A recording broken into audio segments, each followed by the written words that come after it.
प्रभा देवी की दो बहुएं थीं। बड़े बेटे मनीष की पत्नी कोमल और छोटे बेटे आशीष की पत्नी रूपाली। प्रभा देवी अपनी बड़ी बहू कोमल के काले रूप के कारण उसे बिल्कुल पसंद नहीं करती थी और हमेशा उसकी बुराई करती रहती थी। वहीं छोटी बहू रूपाली बहुत ही सुंदर थी, जिसके कारण वह हमेशा उसकी तारीफ ही करती रहती। ऐसे ही एक दिन उनकी पड़ोसन गंगा देवी उसके घर आती है। कोमल उनके लिए चाय नाश्ता लाती है। अरे वाह प्रभा, तुम्हारी बहू तो बहुत अच्छा खाना बनाती है। खाना तो अच्छा बनाती है, पर यह काली कलूटी बहू मुझे जरा भी पसंद नहीं है। रुको, मैं तुम्हें अपनी छोटी बहू से मिलवाती हूँ। यह अपने नाम पे गई है, रूपाली, एकदम रूपवान। रूपाली, अरे ओ रूपाली, देख कोई मिलने आया है। थोड़ी ही देर में रूपाली अपना मेकअप करके वहाँ आ जाती है। ये देखो गंगा बहन, मेरी छोटी बहू रूपाली कितनी सुंदर है ना, किसी की नज़र ना लग जाए इसे। हाँ प्रभा बहन, सुंदर तो बहुत है, पर घर का सारा काम तो कोमल बिटिया करती है। देख लो, एक बहू को नौकरानी और दूसरी बहू को महारानी बनाना कहीं तुझे महंगा न पड़ जाए। तुम तो बस चुप बैठो। इसकी शक्ल है ही इतनी काली कि नौकरानी भी ना बनाए कोई। अरे प्रभा बहन, रंग रूप में क्या रखा है? रंग रूप नहीं, बल्कि लोगों की सीरत और नीयत अच्छी होनी चाहिए। इतना सुनते ही प्रभा देवी बुरा सा मुंह बना लेती है और गुस्से में आकर कोमल से बोलती है, अरे ओ कलमुही, अब क्या मेरे सर पर ही खड़ी रहेगी? कितना सारा काम पड़ा है घर में, वो कौन करेगा? तेरा बाप? जी माँ जी, मैं जाती हूँ। आपको कुछ चाहिए हो ना तो मुझे बुला लेना। अच्छा प्रभा बहन, अब मुझे भी चलना चाहिए, देर हो गई। ऐसा कहकर गंगा वहाँ से चली जाती है और कोमल भी अपना काम करने चली जाती है। कोमल के काले रंग की वजह से उसकी सास हमेशा उसे ताने मारती, लेकिन कोमल चुपचाप उनकी सारी बातें सुनकर भी घर के सारे काम करती रहती। और प्रभा देवी का व्यवहार कोमल के प्रति और खराब होता जाता है। मेरी रूपाली, यह देख, मैं तेरे लिए पूरे 5,000 की साड़ी लाई हूँ। जब तू पहन के निकलेगी ना, सब कहेंगे इसका रूप तो और भी संवर गया। अरे वाह माँ जी, ये साड़ी तो बहुत सुंदर है। माँ जी, मेरे लिए भी एक नई साड़ी ला दीजिए ना। अरे कलमुही, तेरे लिए साड़ी लाऊं, वह भी मैं? चल जा, अरे खाना बना कर जा। कोमल चुपचाप आंसू बहाते हुए वहाँ से चली जाती है। यह सारी बातें कोमल का पति मनीष सुन लेता है और अपनी पत्नी से बोलता है, मुझे माफ़ कर देना, घर में कोई तुम्हारी इज्जत नहीं करता। मैं आज ही कोई घर किराए पर देखता हूँ। अब हम इन लोगों के साथ नहीं रह सकते। अरे मनीष जी, ये कैसी बातें कर रहे हैं आप? मैं इस घर की बड़ी बहू हूँ और वह लोग सब मेरे अपने ही तो है और अपनों की बातों का बुरा नहीं मानते। यह सुनकर मनीष बिना कुछ कहे वहाँ से चला जाता है।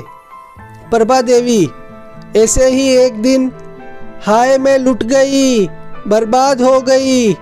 मनीष, अरे आशीष, कहाँ हो तुम लोग?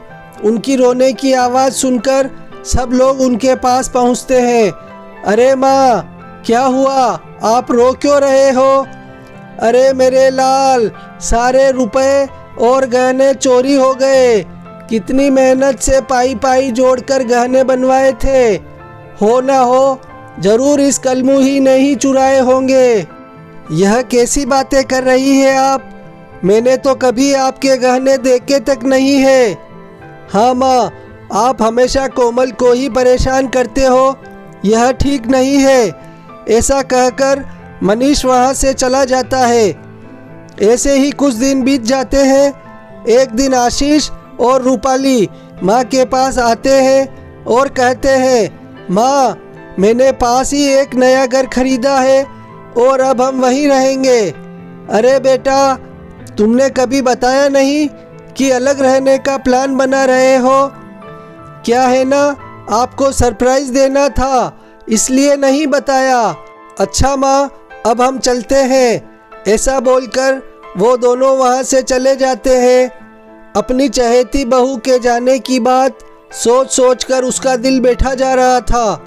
नहीं नहीं, मैं अपनी रूपाली को अपने से दूर नहीं जाने दूंगी।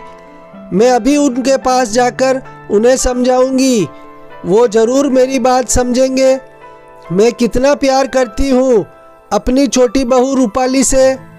ऐसा सोचकर वो आशीष और रूपाली के कमरे की तरफ जाती है, लेकिन आशीष और रूपाली के हंसने की आवाज़ सुन वह दरवाजे पर ही रुककर उनकी बातें सुनने लगती है।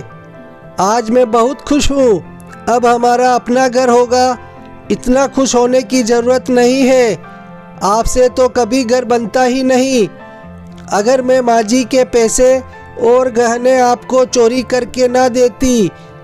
उनकी बातें सुनकर प्रभा देवी दंग रह जाती है और चुपचाप वहाँ से चली जाती है।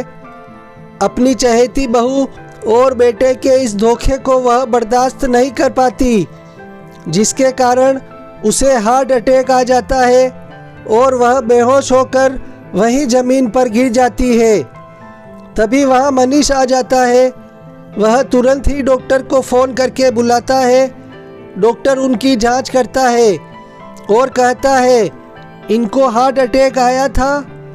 इनको किसी भी तरह का टेंशन ना हो, इस बात का खास ख्याल रखना। अगले दिन सुबह सुबह, माँ जी ये लीजिए, चाय पी लीजिए, तब तक मैं आपके लिए नाश्ता लेकर आती हूँ। ले जाओ सब कुछ, मुझे अकेला छोड़ दो। नहीं माँ जी, आपको खाना तो खाना ही पड़ेगा, फिर दवाई भी तो लेनी है। ठीक कैसे होगी आप? तभी वहाँ आशीष और रूपाली सामान के साथ आ जाते हैं। माँ, अब हमें निकलना होगा।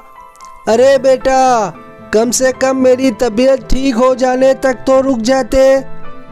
अरे बहू रूपाली, अरे माँ जी, आपकी सेवा करने के लिए जेठ जी और जेठानी जी है ना, फिर हम लोग रुक कर क्या करेंगे? चलो जी, हम लेट हो जाएंगे। अपने बेटे और चहेती बहू के मुंह से ऐसी बातें सुनकर वह बहुत उदास हो जाती है। दिन बीतते जाते हैं और कोमल के दिन रात सेवा और समय पर दवाई खाने से प्रभा देवी जल्दी ही ठीक हो जाती है। अब उसे समझ आ गया था कि किसी के रंग रूप से किसी की सीरत का पता नहीं चलता।